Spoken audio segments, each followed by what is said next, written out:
యువతరం ఓటు ఆయనకి వెళ్ళిపోయింది, ఎవరు చిరంజీవికి. అప్పుడు 2014లో తెలుగుదేశానికి వచ్చినాయి అంటే లేదు, అప్పుడు జగన్కి పోయినాయి యువతరం ఓట్లు వచ్చేటప్పటికి.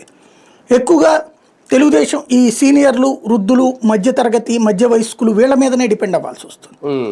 ఎందుకు జరుగుతోందంటే యువ రక్తాన్ని ఎంకరేజ్ చేయకపోవడం వల్ల. అది గ్రహించాడు లోకేష్. దాంతోపాటుగా తన టీం కావాలి. ఇప్పుడు ఎన్టీఆర్ నుంచి తెలుగుదేశం పార్టీని తీసుకున్న చంద్రబాబు నాయుడు ఎన్టీఆర్తో ఉన్నటువంటి మనుషుల్లో 5% కూడా లేరు. వాళ్ళు కూడా నిదానంగా చరిత్రలో గెలిచిపోయారు. తర్వాత వాళ్ళకేదో ఏ ఎమ్మెల్యే పదవి ఇచ్చట కూర్చోబెట్టేశారు. ఇప్పుడు గోరెంట్ల బుచ్చి చౌదరి అట్లాగే కదా, ఎన్టీఆర్తో కలిసి ఉన్నాయి ఆయన. పరిటాల రవి ఎన్టీఆర్తో కలిసి ఉన్నాయి, ఆయనకి మంత్రి పదవి ఇచ్చారా? ఇవ్వలేదు కదా. స్ట్రాటజిక్గా ఎన్టీఆర్తో ఉన్నటువంటి వాళ్ళందరినీ పక్కన పెట్టి అలాగని పార్టీకి దూరం అనలా, పార్టీతోనే పెట్టుకున్నారు. కానీ జాగ్రత్తగా తన టీంని పెట్టుకున్నారు. అంటే అసంతృప్తి, అసమ్మతి లేకుండా చూసుకున్నారు. అట్లాగా ఇన్నేళ్లు నడిచిపోయింది పార్టీలో కానీ ప్రభుత్వంలో కానీ తనదైన టీం.